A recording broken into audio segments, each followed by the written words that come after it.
Good morning, everyone. Thank you so much for joining us for this episode of Save USC. We are going to be talking about growing your title business in 2020, which is an interesting time, as we all know. So we have two experts to come talk to you today, so you're not just listening to me. We have Chuck Kramer from Pulte, and we have Laura Perry from Homeland Title. They both kind of come at it from a unique perspective, as their operations are a little different, and I'll let them kind of explain that so you know where they're coming from. But Chuck has more of a build business, and Laura is more of a brick and mortar agency on the ground. So we'll talk to them in just about 1 second, but thank you guys for joining us. Just so everyone knows, if this is your first time, you may ask questions throughout it. There's a question box in the corner. Go ahead and type your questions. We have Ellen Kremel with SoftPro monitoring them. If by chance we are unable to get to your question, please know that we send a follow-up to every single episode. We will not only answer the questions, but we will include a link to the recording, and you will have access to that for as long as you need. We will include everybody's questions, not just yours, so that everybody knows what's going on and can get the answers. So with that, I think we're going to go ahead and get started. If Chuck and Laura are ready, you guys ready? Sure. Ready. All right, great. Well, before we actually dive into it, I was just, if each of you could kind of just real quickly give a summary of kind of your operations so that people know when you're answering the questions kind of where you're coming from. And Chuck, I'll let you start since yours is just a little bit more unique. Sure. Again, Chuck Kramer with Pulte Homes, our captive title company, PGP Title. I head up information technology for our title company. We have a little different operation. Starting with the technology perspective, we actually have our own development staff, do quite a bit of in-house custom development interfaces with software, with SoftPro, as well as our own custom applications. Our business is a little bit different. As Leslie mentioned, we're captive, so we get 99+% of our business from Pulte Homes. Got about 150 employees spread out over about 20 to 24 different branches throughout the country and markets serviced by Pulte Homes, with centralized operations for pre-closing, title examination, post-closing in Dallas. Okay, great. Laura, would you mind giving a little just kind of overview of your operation? Sure. I'm Laura Perry at Homeland Title. We're located in Middle Tennessee. I have 3 locations and 24 employees. So kind of the Nashville area and south of Nashville on the I-65 corridor. And Chuck said a lot of other really smart things. I'm the CEO of Homeland. We do not have an information technology officer. We're a little smaller than that. And we're really just an independent agent. We don't have a single source of business. We're not involved in any affiliated business arrangements or captive audiences. We get our deals really in the old-fashioned way of one realtor, one loan officer at a time. Okay, great. Yeah, so that's kind of why we picked you two or asked you two to join us, is so that we could get some different perspectives. But I mean, in talking to you both, and I think you'll find from today, I mean, even though the organizations are very different and the way they're set up, the way you go about business is almost identical. So with that, I think we'll get started. And I think, Laura, since you have the kind of typical agency that you see throughout the country, I thought your story of your growing during COVID was really inspiring and so interesting. And, I'll add that I'm sure a lot of you have seen the home report came out, and actually resales are up 25% than they were at this time last year, which is kind of crazy considering what we're coming from, right? This quarantine. I think most people thought we would have seen a huge drop in real estate, but the reality is, and some of the stuff we're going to talk about that's driving real estate right now is the quarantine, right? The working from home, the technology, and we're going to get into all that. But I thought, a lot of people are curious how you've gone about actually expanding your business during COVID-19, Laura. And I know some of it you kind of done in preparation for not necessarily a pandemic, but just, anything that might come your way. So maybe if you could talk a little bit about creating that right company culture and how that's helped you expand during this time. So that story begins at an Alta conference in Texas, and the speaker, who I do not recall, said, "What is your company culture?" And in my head, I said, "I don't have a company culture." And then the speaker said, "If you don't think you have a company culture, you're wrong. You have one, you just don't know what it is." And from that, I don't know what else she said. I don't know what she was talking about, but man, the wheels started turning for me.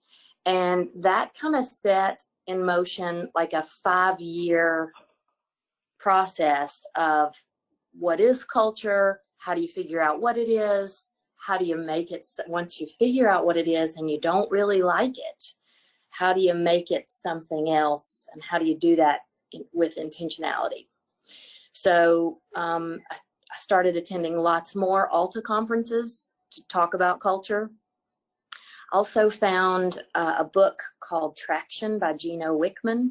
I don't read a lot of business books, but that one really kind of helped me get a hold of culture, what it was and how to make it. And then I went to the Zappos School of Wow in Las Vegas. Doesn't hurt that I love shoes, but it's a school for business leaders, and they talk about their culture and how they built $1 billion business based on not so much on shoes, but on culture. I started writing down what I wanted the culture to be and talking about it. And every couple of months I'd go back to the writing and we'd make it different.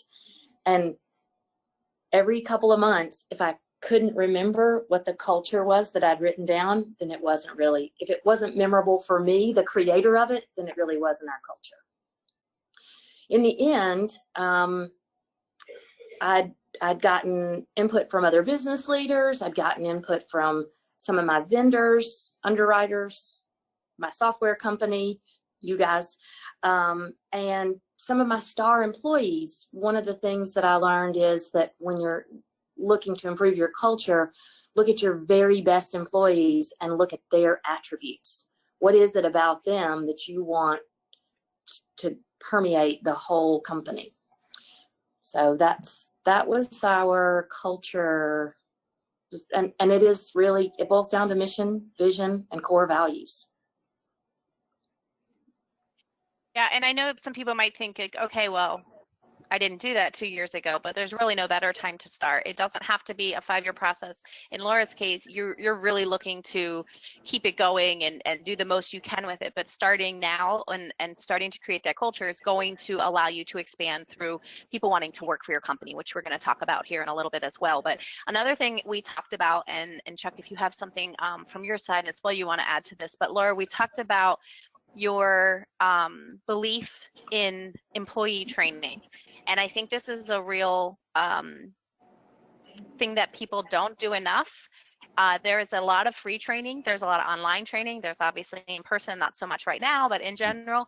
And I just wonder if you could talk a little bit about how you went about that and how, I mean, you guys really dove in. I mean, you essentially took advantage of every single training opportunity that was out there, from whether it's trade association or SoftPro or Tidal Wave or Fidelity or whomever your partners were. So maybe just if you could real quick kind of highlight how you guys went about that. Okay, so at the same time I was working on culture, we were also 3 years ago implementing Select, and we were looking at, during the development phase of implementation, you guys asked us to really tell you our workflow, and we had never really intentionally thought about how a deal comes into the business, travels through, and exits with the delivery of the policy and the disbursements. And that development phase really made us focus on that. And that, along with culture, became the Homeland way. This is how we do it at Homeland. And the more we had our own particular way of doing something, the less we wanted to hire an employee from another title company in the area. My husband doesn't like the word poaching, but I think that's what it's called when you steal a great employee from your competitor. And we just decided that we didn't want to be that title company anymore. Number one, when you bring a star from another company, they bring their way. They bring their way. They want to do it their way. And we now had a way. We had a culture that we liked. We had a customized workflow that was intentional, that worked for us. And we wanted to start bringing in people from outside the title industry and training them in our culture, in our workflow. And then there was just the job skills of what is title, which is no one walking around on Main Street knows what title is. So that's when we really looked at the SoftPro User Conference and the ALTA conferences and the Land Title Association conferences and all of the resources that our underwriter was providing, Title 101 classes. And then we put together some classes. We now have some onboarding and new hire orientation classes that are PowerPoint presentations that we do each time we hire somebody.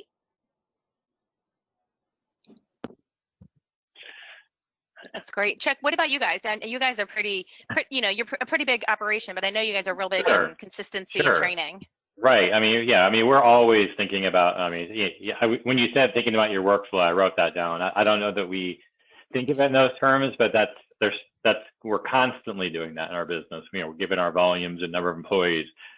And I feel like we're always trying to reinvent training, trying to get better. One of our big mottos in my organization is 1% better. We're always trying to get, a little bit better every year. So one of the things we've done, we found pretty useful, and we're doing it right now. We're kind of we've been re-envisioning some of the workflow for the field operations. So you think of the escrow officer role. So we've started by taking some best practice, some folks that are doing some best practices in certain markets, and then getting them together. And we kind of bring those folks together in small groups, not the whole company together, but to begin to share their practices, develop a model, and then kind of go out and sort of either go out to other markets and sort of pitch it. I mean, we found you kind of have to sell it. You can't just dictate it, and you can't just expect it's going to work exactly like it works in market A and as it did in market B. So adapting within reason, and just getting folks together to share best practices. We've probably been a little lighter on creating artifacts and training modules. I think bringing folks together either virtually, more so virtually, obviously this year, or in face-to-face to share those practices. It's been very beneficial. No. Hey, Laura, when we talked the other day, you made a really great comment, and I just kind of wanted you to share it with who you think your two biggest competitors are where you're located right now, because I think it's a little bit eye-opening and kind of pushes the point home that both you and Chuck are saying, that it's all about hiring and training the right people. It's not so much about their background and title. Anybody can learn title, right? It's not rocket science. We've all learned it. And so Laura had a great comment based on where she's located. So I'll let you tell them, Laura, what you told me about your two biggest competitors in hiring right now. Amazon and Google. Mm-hmm. Interesting. I was taken aback a little when she said that, and then I was like, oh, she's right.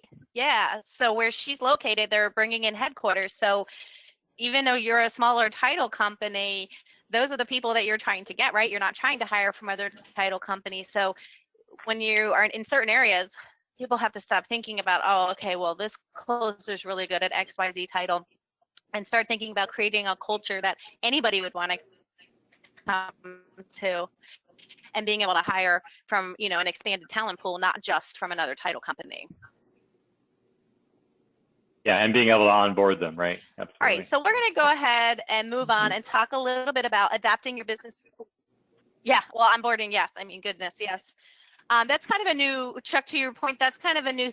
Before, people would hire someone and simply just say, oh, go sit with Susie. She's been doing closings for 30 years. Yes. And then that person was only as good as Susie, right? Only knew what Susie knew. Right. Yeah, so obviously we're in a little bit of a crazy time. We've all been kind of quarantined. Things are opening up a little, but we're still remote. I know that you're in the office.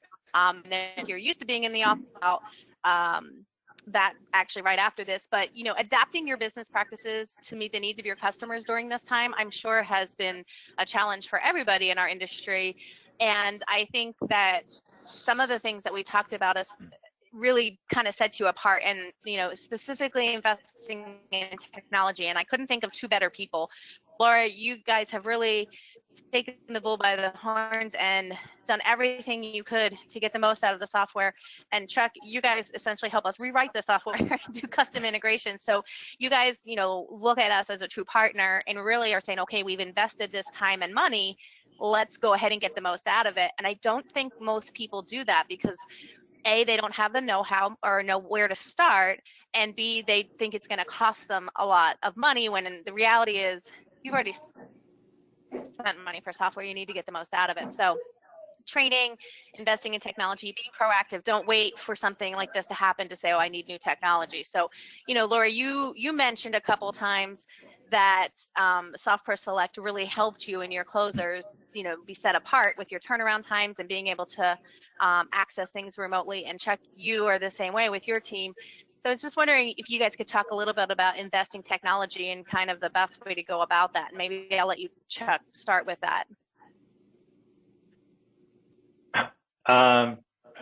Sure.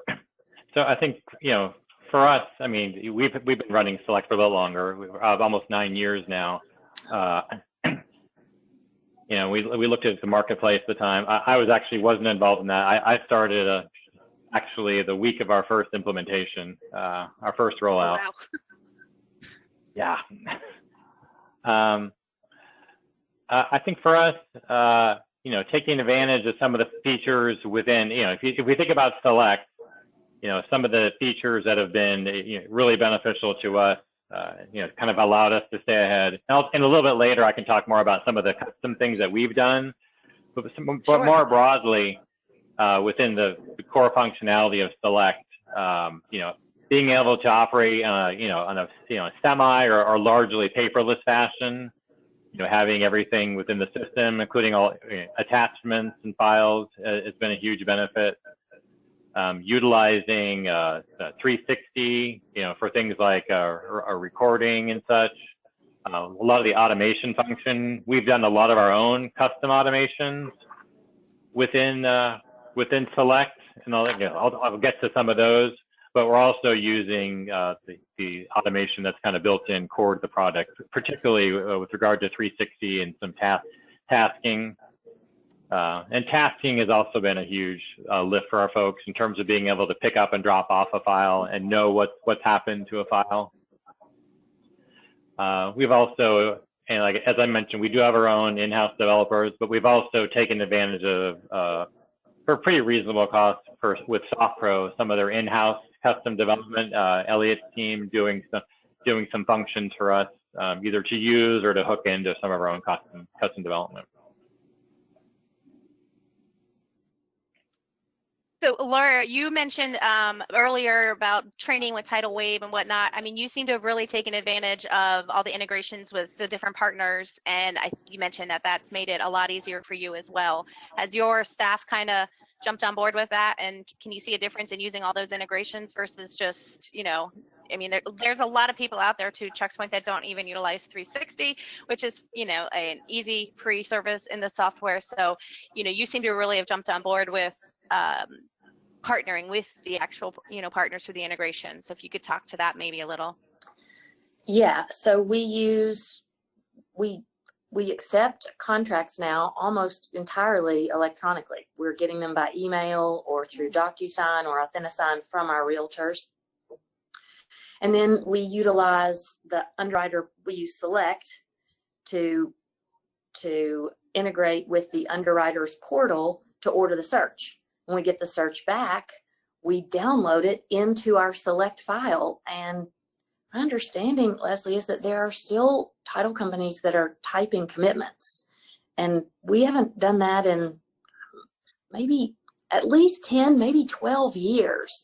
So that's just an amazing piece of technology that's out there for everyone. We were able, when we stopped typing commitments, to lose 2 employees that used to sit and type commitments and gain to hire skilled employees that were doing other more unique and efficient things for our company. Let's see, we use green folders, and it's one of the electronic file management systems to have that entirely paperless file. At this point, the only time we have paper is the moment before the real estate closing, when we're handing papers still required to the borrower or the seller to sign with a blue ink pen.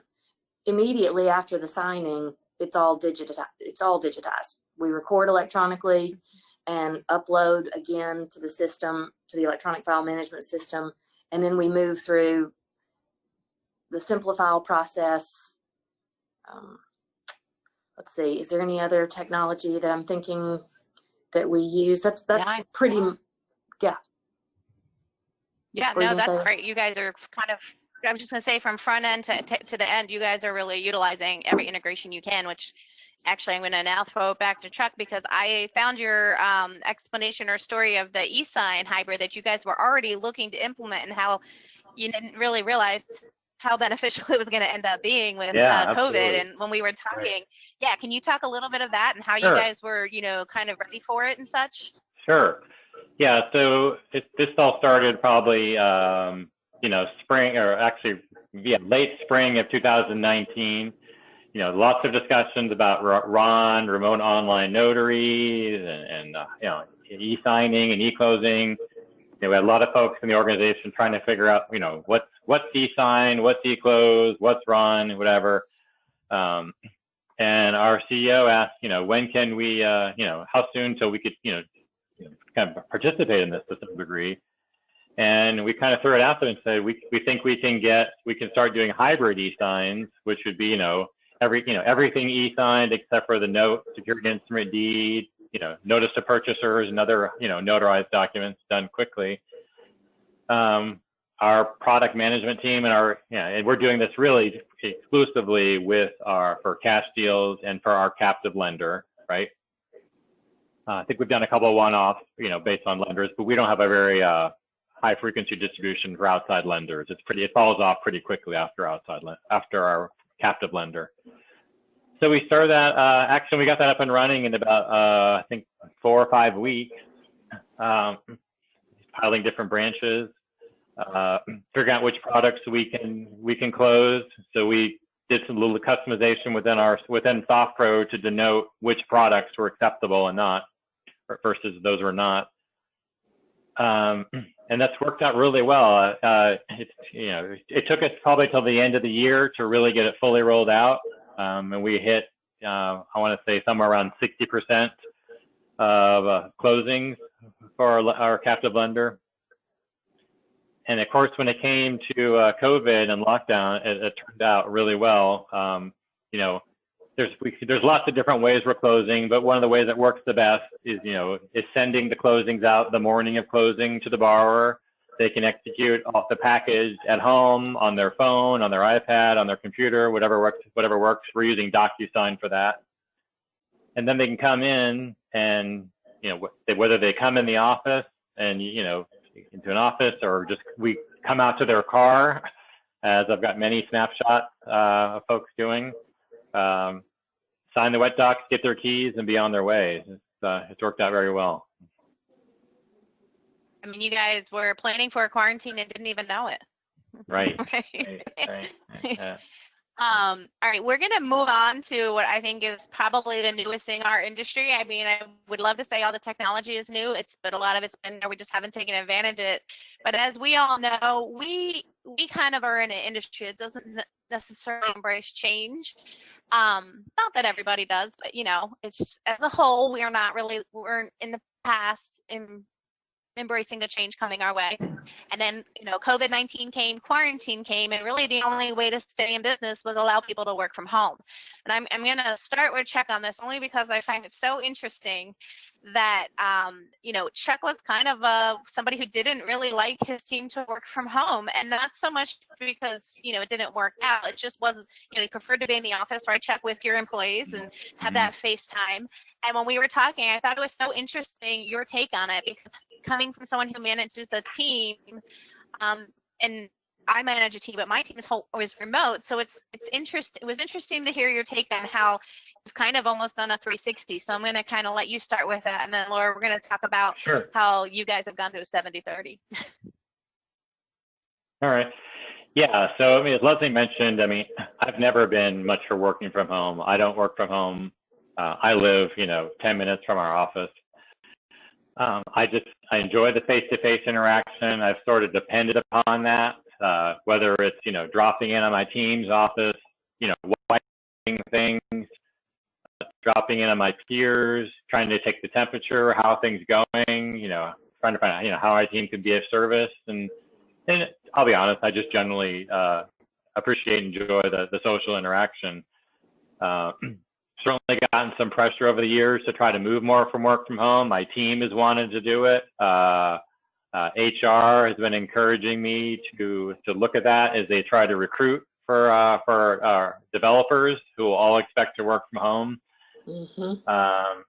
So I'd been sort of challenging myself with that prior to this, but really hadn't made any movement, to be honest with you. So needless to say, when we were decided we were going to start working from home, I was really not happy about it, not pleased about it. But really, it just didn't take long to appreciate how great it was. I mean, I'd say, at least for my team, I think we're getting higher productivity. We're probably getting more frequent, more focused collaboration. Probably fewer one-off discussions that I would consider to fall in the distraction category. I think more intentional. Our collaboration, getting the right people in, it's just a click. And I think for me, probably one of the things that's really made it work out really well is we're all on a level playing field. We don't have five of us crowded around a conference table and one person working from home, which is a situation we had dealt with, because I do have one person who's worked from home for years. So yeah, I'm definitely a convert. Yeah. That's so interesting. I personally, for those of you don't know, I have worked in software for almost 18 years, all of which 6 months has been remote. So I've been remote for almost 18 years. But granted, I travel, so that's a little bit different. But Laura, maybe you could talk a little bit about what you've seen with moving your team 100% to, I think you said 70% at home and 30% in the office conducting. Talk a little bit. Yeah, so we sent, early on in the pandemic, we sent all of the escrow officers home to protect them. I mean, we got to have them.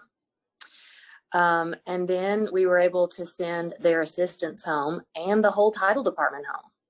So what was left in the office, in the 3 offices, was what I would call document handlers, like the recording specialist, and the closers who would just really walk to the printer where the escrow officer would print the entire package, and then they would walk out to the car and get the borrower to sign the documents. So we had only about 30% of our document handlers were in the office. Everyone else that could be at home was at home. In terms of productivity, I would agree with Chuck. We've been highly productive. We didn't miss a single closing. We had some, I don't know that I can speak specifically to it, but we had to change the way we communicated, organize the way we communicated. It couldn't be those one-off conversations. You couldn't just overhear somebody and help them. So we had to make some significant improvements in mid to late March and early April on how do we do this and how do we make sure that the file is accurately reflecting what's happened so the next person in line can handle it. But that workflow, we already had like somebody touching the file at the very beginning and someone else, and then the title department and the escrow company, it was separated initially and traveled through separately. So we had teams working on a file, and that continued. One of the long-term concerns I have about the work from home is that the line between when the day starts and ends is very blurry. And I worry about burnout, not only for myself, but for my team. Yeah. Absolutely. Yeah. I see people all the time on very late. Yep. Chuck and I actually talked about that, and for different jobs, right, it doesn't matter if they log in at 5 in the morning and work till 2 in the afternoon, or they log in and work from 10 a.m. to 6, as long as they're getting what they need done at a given time point. And I think it adds a level of flexibility that people maybe didn't have before that now have, and they appreciate that. The flip side is to what you just said, Laura. Sometimes it's hard to turn it off, right? When you're at home, you're not like, oh, I have to leave and rush and get home. I'm just going to go ahead and do my work. And so next thing you know, it's 9 o'clock at night. So it is a fine line in figuring out how to manage that, and so that people don't feel like they have to work so late and to get done. I think the flexibility, however, outweighs that, and is also a great hiring tool for people as well. One of the things that has happened probably in the last 6 weeks is that my staff has begun to say, you know, I'd like to come to the office. I kind of need to get out of the house. So we are starting to, we've grown. We've hired, I don't know, 7 or so people since the pandemic began, and we're only 23. So we're going to start, and we're hiring more people, and we're going to start desk sharing. So someone will work in the office at that desk on Tuesdays and Thursdays. Someone else will work in that at that same desk on Mondays, Wednesday, and Friday, and they'll alternate at home, just to help with the work day so that it's still a work day. I mean, some people really like that, to your point, Chuck, earlier, being able to have at least a little bit of FaceTime and have that sense of team and just normalcy. I mean, quite honestly, I'll say it, you know, we're all home with our families 24/7, Right. and not everyone can work in that environment. I mean, I was telling Right. Laura and Chuck before this, like, I live downtown Chicago, and you know, we have a 3-story house. I'm on the bottom floor. I send everybody upstairs, including the dog, when I have to be on a call. And, you know, I'm sure they're tired of that as well. So being able to get out and kind of recharge and reset at the office is some sort of normalcy. And, you know, Chuck, you and I talked a little bit about how you were saying long term, you're not against keeping remote working, but you would like to do it in more of a hybrid, which I think is what most people will do. And what Laura, you just mentioned is, you know, okay, this part of the team, you know, everybody go in on one day so we can have everyone together for meetings or whatever, maybe, or kind of alternate days. You know, Chuck, you mentioned that when we spoke yesterday too, that you'd be more interested in like a hybrid model of remote working. Yeah, I think yeah, if I can just touch back on the one last thing you said before, because we've had folks who wanted to come back in the office as well. And one of the things I think you need to be mindful of, at least we felt we need to be mindful of, is we have a very similar situation to what Laura mentioned. Is we've got, you know, folks who are handling, processing documents for recording and getting lender packages out. So we felt the need to sort of protect those folks. And yeah, we've had folks who wanted to come back in the office, myself included. But we've had to say no to the majority of those folks because we're trying to keep, you know, somewhat of a bubble of those folks. So depending on your office layout, I think that's something to keep in mind. We have all agreed, whether we like it or not, or believe in it or not, that you can take your mask off at your desk. Mm-hmm. And if you get up to move around, you wear your mask, even inside the office with our clients locked out. Oh, for sure. Yeah. Sorry, tell me, I respond to your question there, Leslie. Sorry, What was the question? Yeah. What we're talking about, no, it's what you're talking about. It's about returning and maybe a hybrid remote long term, right? Oh yeah, hybrid. I think yeah. I think from my perspective, is, you know, I'm not sure everyone shares this perspective. But, you know, I kind of operate on 2 teams, you know, within my team and then within the leadership team of the company. I think, you know, for me, there's no benefit. And I think most of those work groups feel the same way. There's no benefit in just going back ourselves individually, or maybe 1 or 2 of us. It's more of a benefit we can all go back collectively. So I think it's going to be a challenge to try to figure out how to balance the things out. I think for the processing team and support team, I think it works very well to rotate those through, and we're doing that in our escrow offices, branch offices, and for our corporate support for sure. But I think for certain folks, it's going to be about being there with a lot of other people. It's gonna be a challenge. Yeah, not just going in the office, but having like actual people to interact and do what you need to do there. Right. Leslie, one of the things that you we know, did, you, oh yeah, one of the things that we did was we have voice over IP phones, and Mhm. we were actually testing it just with one license, an app on our cell phones that Mhm. if you push a button like to conference someone and they're at home, their cell phone rings. So you don't have to Mhm. look up it seems small, but you don't have to look up their cell phone number. You just use that app just like you would your desk phone. That's been really helpful keeping us connected. Oh, sure. Yeah, same thing with us. So we've using Teams. We've got no, that's like we any tip. adopted Teams Actually, right next afterwards. Yeah, we went to Teams right as the pandemic started. We went from a company where no one used video conferencing ever. In the beginning of the pandemic, I felt like I was the only person in the company using my video, and everyone was making fun of me. To now, if you don't have your video on, when you call even someone for a quick question, everyone's like, "Are you okay? Is everything all right? Do you know your camera's off?" Yeah. And that's working great from home. I highly yeah, you're recommend not it. wrong. And now it's funny. Before we would have to ask people like, "Are you okay with video? Are you okay with video?" Now we just assume everyone's okay with video because now I think I mentioned this to you, Chuck, and I still have a question about setup I want to ask you. But to your point, the video is, you know, it's been what, 5, 6, 7 months at this point. Like at this point that we've started to go back to, okay, like we're all from home now. We, you know, at the beginning, no one expected it. You couldn't make accommodations. But like Right. even today, like I have 3 kids and a dog home here with me, but you're not going to hear them or see them. So we've kind of gotten, I don't want to say stricter, but you know, I feel like the expectations are going, okay, if this is going to be a long-term thing, you need to Right. figure out that like we don't necessarily want to see certain things in the background, or you in your workout clothes and sweaty, or you in your so Your you know, I cat think going that's been across a your learning. keyboard. Yeah. Yeah. Yeah, exactly. So I think that's been a learning curve we've talked about. But one thing I think might be helpful, and Chuck, I'm definitely going to direct this towards you, but you were talking about like some of the stuff you guys did to set up your people, you know, and I think that gets overlooked.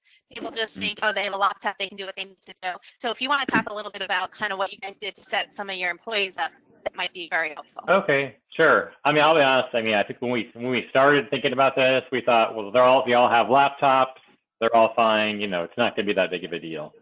But we did have to make some accommodations. So all of our employees are set up for the most part with dual monitors. I think some of our folks, maybe Tyler Production, have 3 monitors. So we set them all up with dual. We tried to leave their office setting intact. We set them up with dual monitors at home, docking station at home. If they're a role that could benefit from a printer or a printer scanner, we didn't do a whole lot of those. We set those up at home so that when they got to the point they needed to come back in the office, which was quite a while, but they could come back in easily and not have to lug all their equipment back and forth.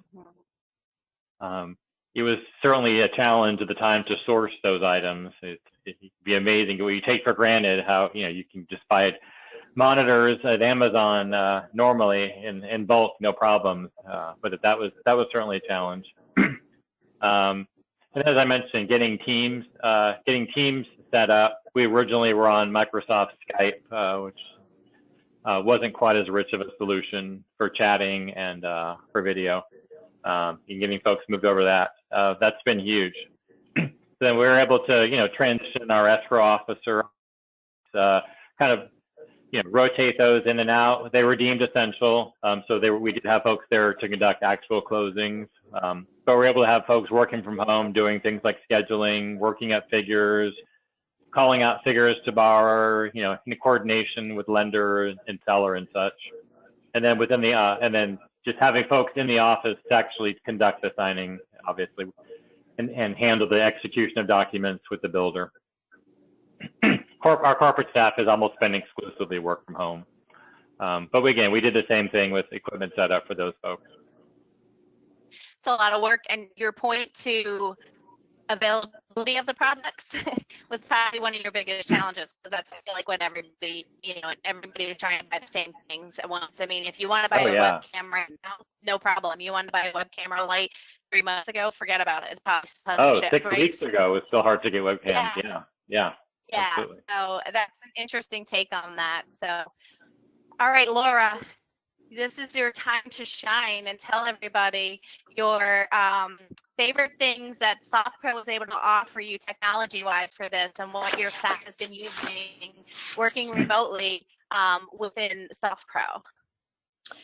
So features that we love and do not think that we can live without.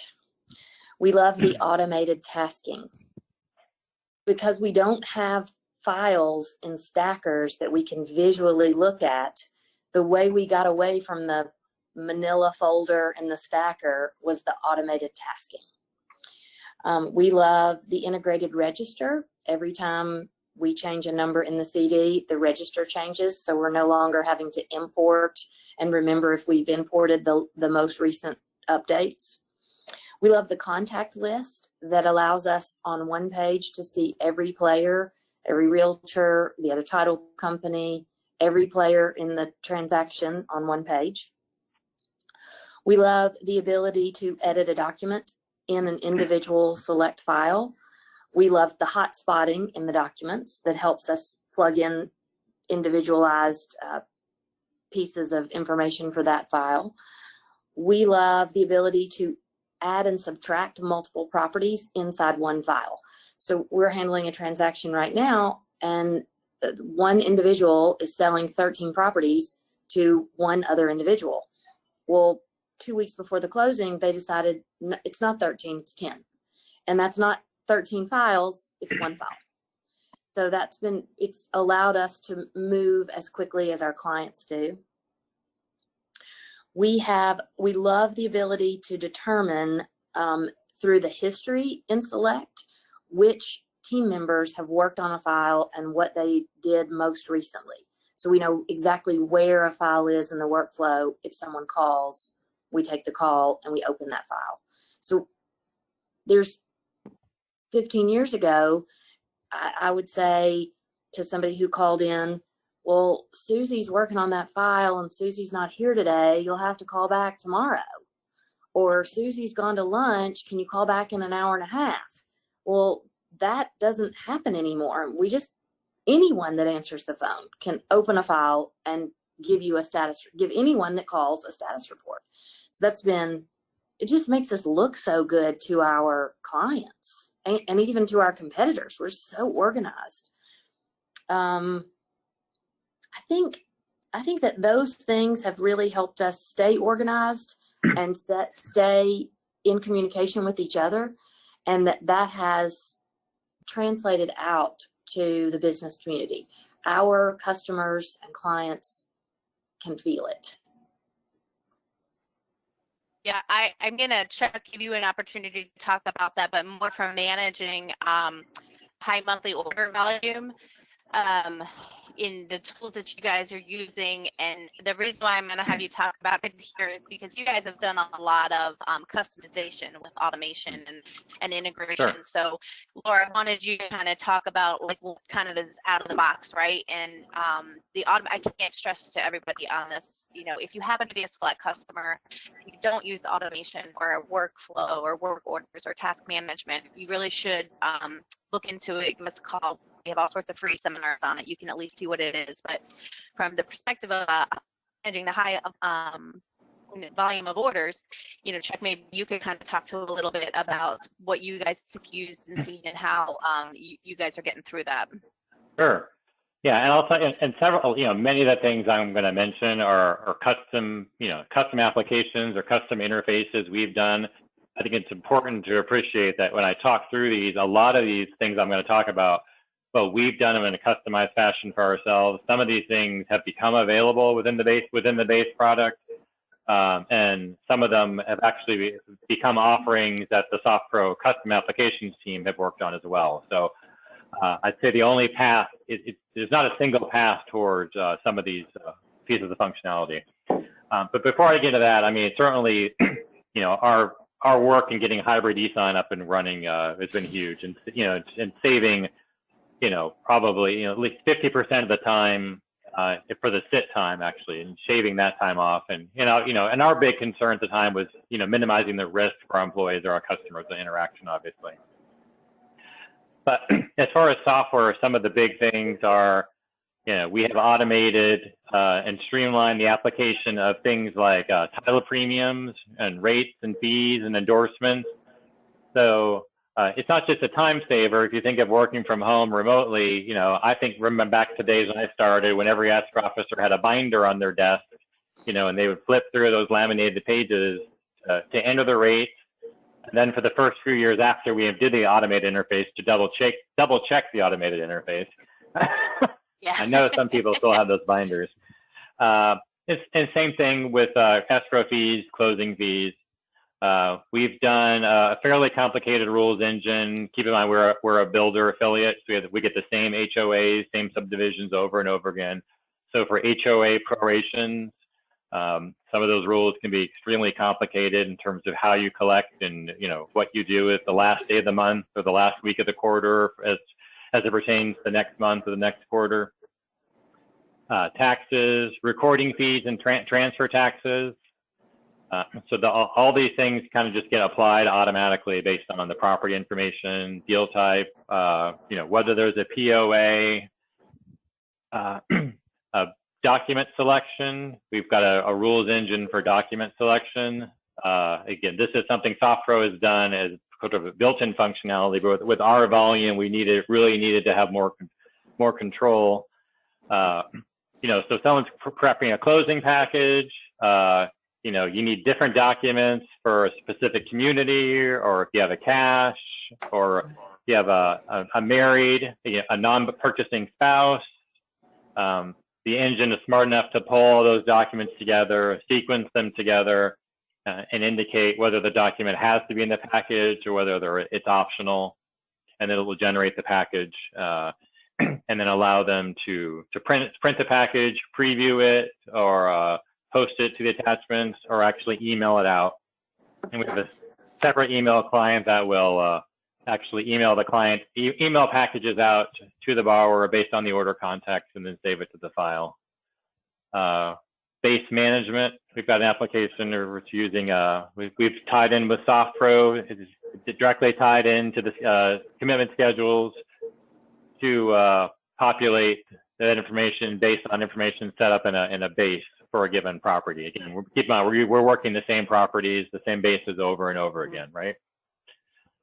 Wire processing, I know this is some functionality I think that SoftPro's been thinking about. Being able to, we can automatically process the wires in from our banks. We go out and pull them every few minutes, get the wires in, and we can automatically post them as incoming receipts to the, and we've got that centralized as well. And then finally, one application we tried to lift off for years and no one bid at it, called Assemble Package, where users can take a package from a lender, title documents, seller executed documents, kind of weave them all together virtually, resort them, tag them as a type, and then package them together as a single PDF, and then either print them out, email them to the borrower, or post them to DocuSign using the order contact. So it'll generate the envelope with DocuSign. So my favorite thing about this webinar so far is that when you're talking, Chuck, I get Laura actually making notes. And Laura, when you were talking, you're taking notes. So I'm thinking expert speakers are learning information from each other. A lot of custom work, but please know that a lot of this is actually in the program, which is why we wanted to talk about it. They've just kind of taken it and said, well, that's great, but we're kind of a unique organization with a lot of operations, so we need to customize some stuff. But so, on a base level, a lot of what he's talking about is available or can be available. So if you have any questions about it or how it works.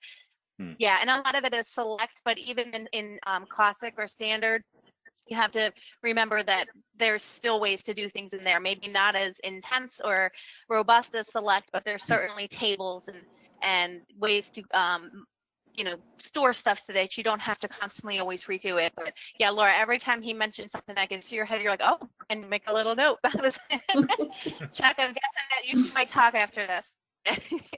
But yeah, no, so your software is your partner. You guys, we're obviously not trying to sell anything. You guys are already customers. We just want you to get the most out of it. So that's kind of why I wanted them to talk about it a little bit, because people get stuck in, okay, we go to a software, we need to know how to use it to do our job. Laura, and you and I talked about this with the whole training, right? We just show us what we need to do in order to do a closing. Well, once you have that, it's really worth your time and effort to go back, whether it's via a webinar or a training or an on-site training, or even just some due diligence on your part. It's worth going back and seeing, okay, we've learned the basics. What else can it do? I mean, you've invested a lot of time, money, and resources, and there's a lot more that it can do. And now is a great time to do it with so many remote people.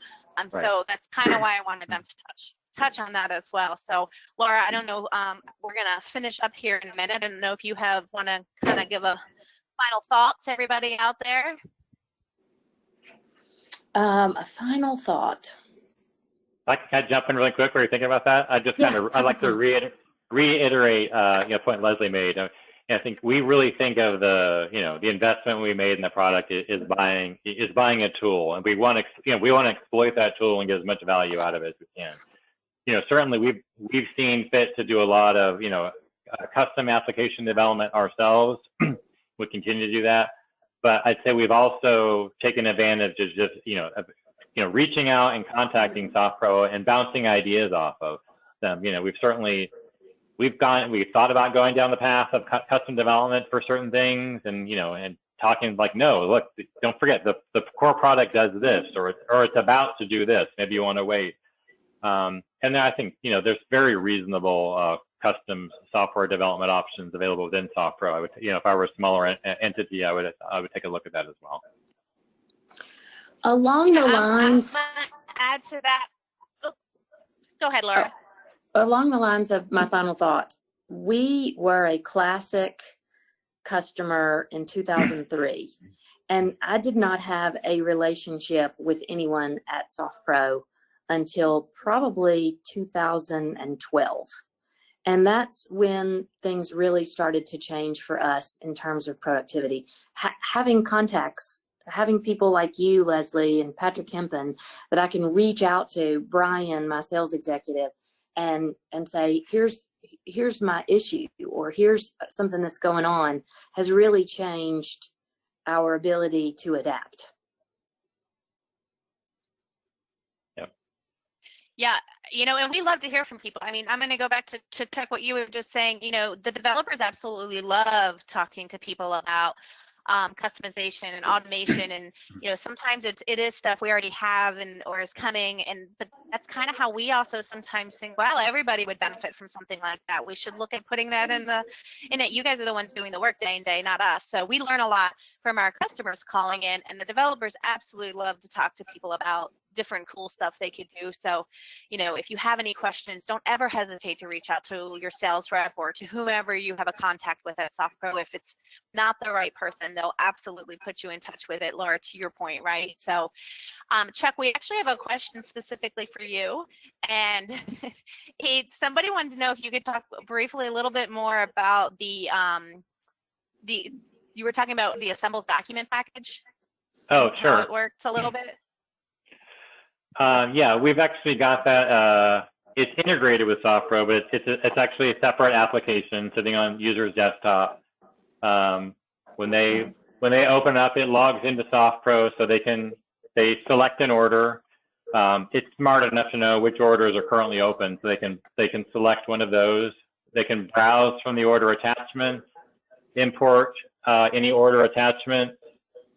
They can browse from their desktop. And there's a common network share path that our folks use to kind of scan things in, so it's smart enough to go look there as well. And then finally, it has an integration with our captive lender portal to pull their documents in as well. So they can see the documents and all those documents they brought in on the left pane, and they can click through them and then kind of imagine. So think of like a PDF Adobe viewer where you can see the ribbon on the side with all the pages. they can go through and select, page 1 through, 18, and then hit a function key or a right click. They've got a couple of, and tag that as a security instrument. They go through and do the note. They can basically they can tag, I forget what it is, 8 or 9 key document types, and then it will sort them automatically in order. The user gets to decide the order they want, because everyone who signs wants a different order, it seems like. And it will, put them in order, and then they can correct it if they've made mistakes. So on the other side of the view, they can see the documents that have been categorized. And when they're done, it'll wrap it all up in a single PDF. Send it to their printer, send it out via email, or just save it. They can actually go back into that package and make a second pass. It actually allows them to do a little bit of a pre-extract for seller documents, so they get the whole document together, and they'll tag the seller documents, so they can export those, send that off to DocuSign, and then import them back in. So like a warranty completion or something like that needs to be countersigned. They can bring it back in for the final borrower package. Now, did you guys create that custom integration, or did you? Yeah. You did. Okay. Yeah. Wow, yeah. that's impressive. Very impressive. Does either one of you have anything you want to end with? We always end with a recipe, which I don't go over. We just include it on here. So I'm just going to tell you all it's lasagna soup, and it's delicious. And Ellen is muted right now, but it's her favorite. I know it's hot out, but for some reason, I just wanted to share that recipe. But if anyone has any questions, please feel free to reach out. I can obviously reach out to Chuck and Laura after this webinar. We will send the recording. We'll send any questions that were asked, we'll make sure to have answered in the follow-up email within a day or two. But I know it's a lot of information. We thought maybe 2 viewpoints from 2 different types of organizations would be helpful to people, not only with COVID and quarantine, but obviously moving forward. I know these two on a personal level, so I want to thank them again, and I know that they would be happy to answer any questions post this webinar as well. So do either one of you have anything you want to end on? No, it was really great. Enjoyed our time together as always. Yeah, if anyone has any questions, I think just please send them in. I know we'd be happy to answer them. Yeah. Great. Absolutely. Laura? Thanks. Thanks. All right. Well, thank you guys. I feel the same. I hope you guys all have a great week. We appreciate it. And no problem. Business running in for you guys. Yeah. All right. All right. Thanks so much. Good to see you all. See you later, Laura. Bye-bye. Bye. Bye.